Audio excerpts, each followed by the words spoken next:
कोई भगवान को मानते हैं, बहुत श्रद्धा रखते हैं, और अगर उसका कोई काम नहीं बनता तो फिर उसकी ये भगवान से भगवान अश्रद्धा का खत्म मानना हो। हुआ क्या? ये भगवान का मानना हुआ क्या? क्या भगवान को मानते हो? अपनी वासना को मानते हो कि भगवान को मानते हो? अपनी कामना को मानते हो कि भगवान को मानते हो?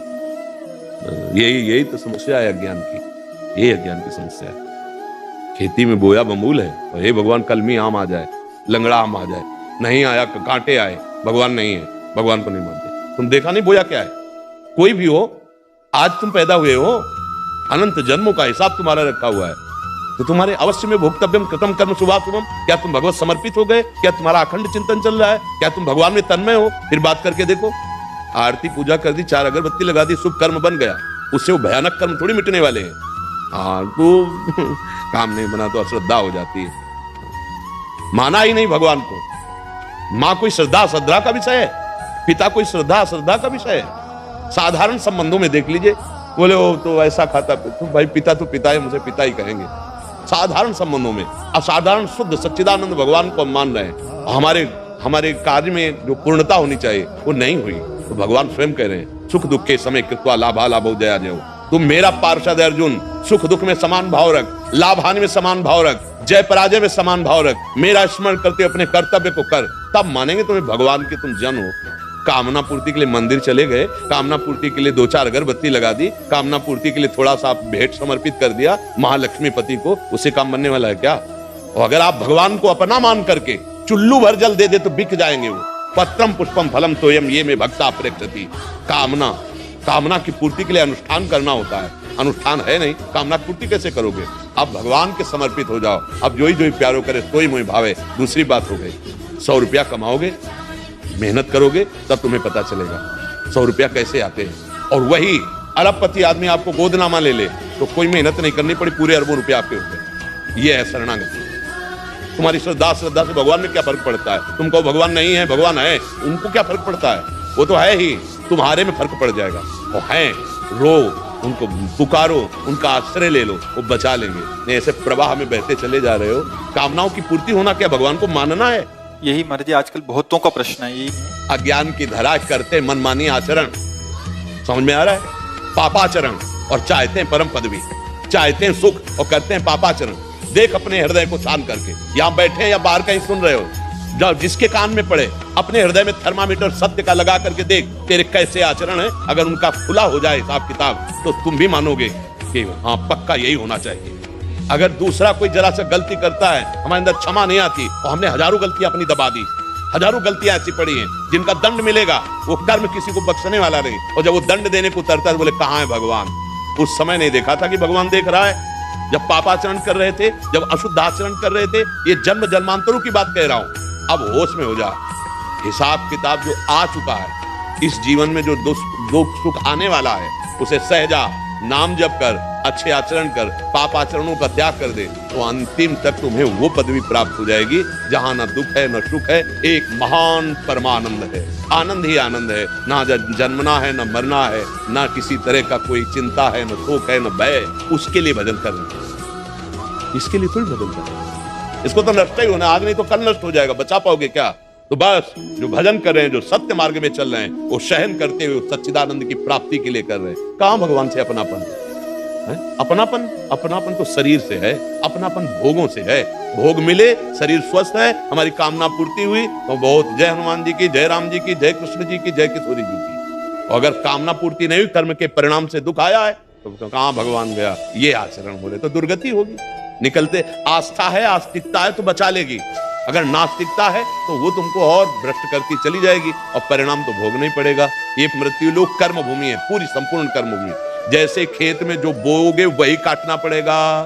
ऐसा नहीं कि बो आप जो है नीम और आपको उसमें अंगूर मिल जाए, ऐसा नहीं है। गेहूं बोओगे तो सरसों को नहीं मिलेगी, सरसों बोओगे तो गेहूं नहीं मिलेगा। इसीलिए ये शास्त्र बने, संतजन उपदेश कर रहे, सतमार्ग में चलो, गंदे पापाचरण मत करो जो तुम्हें दुख देने वाले, जो पूर्व के है उनका भोग हम भोग लेते हैं। राधा राधा राधा, इससे हमें सामर्थ्य मिलेगी कि सह जाएंगे, आगे बढ़ जाएंगे। सदैव न दुख रहता है न सुख रहता है, सदैव न विपत्ति रहती है न संपत्ति रहती है। इस सृष्टि का क्रम है, कभी विपत्ति, कभी संपत्ति, कभी सुख, कभी दुख, तो इसको हम झेलते हुए निकल जाते हैं। राधा राधा राधा राधा करते हुए चले जाते हैं। कुमार जी क्या भगवान से मांगे ही नहीं मांगिए, पर छूट दे दीजिए कि प्रभु उचित हो तो आप पूर्ण कर देना, और अगर उचित नहीं है तो हे मंगल भवन आप कभी पूर्ण मत करना, और आपकी पूर्ण करोगे तो आपकी जय बोलेंगे, और पूर्ण नहीं करोगे तो भी आपकी जय बोलेंगे। तब तो हमारा माना जाएगा कि हम भगवान पर श्रद्धा रखते हैं, हम भगवान को मानते हैं। हाँ, हमारी बात बन गई तो जय गुरुदेव, बात नहीं बनी तो छवि निकाला फेंक दिया, कोई ताकत नहीं। ताकत तो तुम बना, उनकी ताकत तो असीम और अनंत है। अभी कहाँ अपनी वासनाओं में घूम रहे हो। कुमार जी बहुत बड़े स्तर पे यही मानसिकता है महाराज जी, बहुत बड़े स्तर पे। फिर कैसे समझाया जाएगा जब तक आप आस्था नहीं रखोगे, समझोगे नहीं। अरे स्वयं भगवान का राज तिलक हो रहा है सुबह सुबह, और रात्रि में 14 वर्ष का वनवास हो जाता है। ऐसा हो कि भगवान होते हुए जय जय जय जय केवल होती रही है, ऐसा नहीं है। आप पूरे चरित्र पढ़ करके देखो, नंगे पैर 14 वर्ष वन को, और सुबह राज तिलक होना था चक्रवर्ती सम्राट पद में। भारी विपत्ति, पूरी अयोध्या में विपत्ति। महाराज दशरथ फूले नहीं समा रहे थे कैकेयी के भवन में जब जा रहे थे कि प्रिय रानी है, सूचना देंगे कि प्राण प्यारे राम का राज्याभिषेक हो रहा है। क्या हुआ? प्राण निकल गए भगवान के वियोग में। क्या है ये लीला? आप पढ़ करके देखो। भगवान श्री कृष्णचंद्र जी पधार रहे हैं कहा?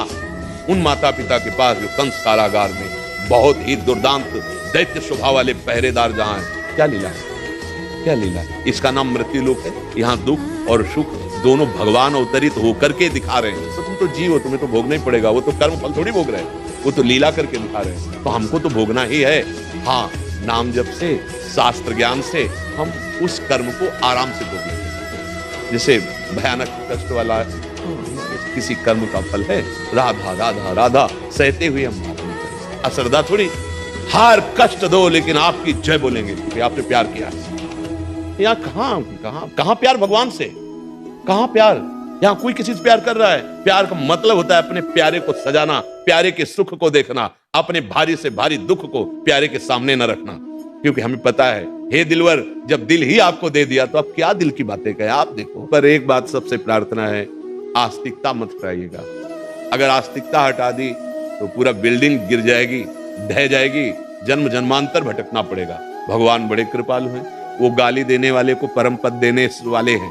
देखो शिशुपाल गाली दे रहा है ना, स्तन में दूध लगा के पूतना जा रहे, तो जो मैया यशोदा को गति वो प्रभु दे रहे हैं। वो प्रभु आपका मंगल क्यों करेंगे? वो आपकी कामना क्यों नहीं पूरी करेंगे?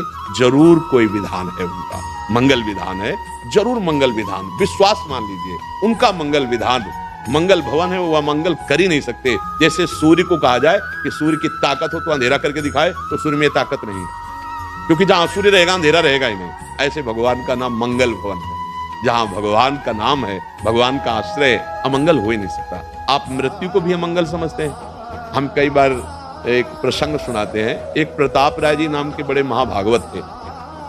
उनकी जो बहन थी, उनके पति जो है वो बहुत बीमार हो गए, वो मरणासन में पहुंच गए। उनको पता था मेरा भाई बहुत भजनानंदी है, अगर ये भगवान से प्रार्थना कर दी तो निश्चित हमारे पति ठीक हो जाएंगे। मालती जी नाम था। वो आई और कहा, भैया आज तक हमने आपसे कुछ नहीं मांगा। प्रताप राय जी से रात दिन वो गृहस्थी में रहते हुए भजन परायण, कभी भगवान से कोई याचना नहीं करते थे, निष्काम भक्त। उन्होंने कहा, भैया हमारा सुहाग उजड़ रहा है, यदि आप भगवान से प्रार्थना कर देंगे तो बच जाएंगे। उनका वैसे आज तक हमने भगवान से कोई याचना नहीं की, क्योंकि जैसे भगवान रख रहे हैं हम बहुत आनंदित हैं। हमें भगवान से मांग करने की आदत नहीं। पर आप कह रहे हैं तो मैं एक बार भगवान से प्रार्थना करूंगा। चलो, वो गए। मूर्छावस्था में उनके पति थे बहुत, बस ये लग रहा था अब प्राण छूटे, अब प्राण छूटे। ऐसा सर लिया, गोद में रखा, नाम जप करते हुए ऐसे हाथ मस्तक पे कर रहे हैं। पैरों के पास उनकी बहन, मतलब उनकी पत्नी बैठी है। अचानक दोनों को तंद्रा आती है। तंद्रा का मतलब न नींद है न जागृत है, और देख रहे हैं कि भगवान के पार्षद आए और कह रहे हैं अब तो लौटना पड़ेगा। जो उनके पति की जीवात्मा थी उससे कह रहे अब तुम भगवान के धाम नहीं जा पाओगे, क्योंकि इतना महान भक्त भगवान से प्रार्थना करने जा रहा है कि तुम स्वस्थ हो जाओ, तो अब हम नहीं ले जा पाएंगे। वो कह रहे नहीं नहीं, ऐसा नहीं, प्रताप राय जी ऐसा नहीं कर सकते। वो भगवान के भक्त है, अनंत जन्मों से भटकता रहा, आज मुझे भगवत प्राप्ति का संयोग बन रहा है। मैं अपने स्वामी के धाम में जा रहा हूँ, वो मुझे नहीं रोकेंगे क्योंकि वो जानते हैं सत्य वस्तु क्या है। नहीं नहीं, आप मत जाओ, प्रताप राय जी ऐसा नहीं कर सकते। अचानक दोनों के नेत्र खुलते। प्रताप राय जी ने कहा कि अभी अभी हमने, तो उन्होंने कहा अभी अभी हमने भी देखा। उनका भैया आप रहने दीजिए, मैं समझ नहीं पा रही थी। मैं समझ रही थी पति का अमंगल हो रहा, मृत्यु हो रही, लेकिन अब समझ में आ गया पति अपने स्वरूप में भगवत धाम मैं सदा ही यही मनाऊंगी कि वो सुखी रहे भगवान के धाम। हमको क्या पता कि क्या मंगल हो रहा है। हम अज्ञानी जीव अपनी सोच को मंगल मानते हैं। छोटा बच्चा जैसे चाकू से खेलना चाहे और माँ चाकू छिना के उसे रोके तो उसको बुरा लगता है। छोटा बच्चा कीचड़ में खेल रहा है, माँ उसे ला करके बाथरूम में स्नान करा के श्रृंगारित करना चाहे, उसे बुरा लगता है, माँ बहुत बुरी है, हमें खेलने नहीं दिया। हम ऐसे बालक हैं अज्ञानी, हम विषयों में खेल रहे, हम मांग क्या करें नाशवान पदार्थों की। अरे सत्य सच्चिदानंद भगवान से एक बार ये मांग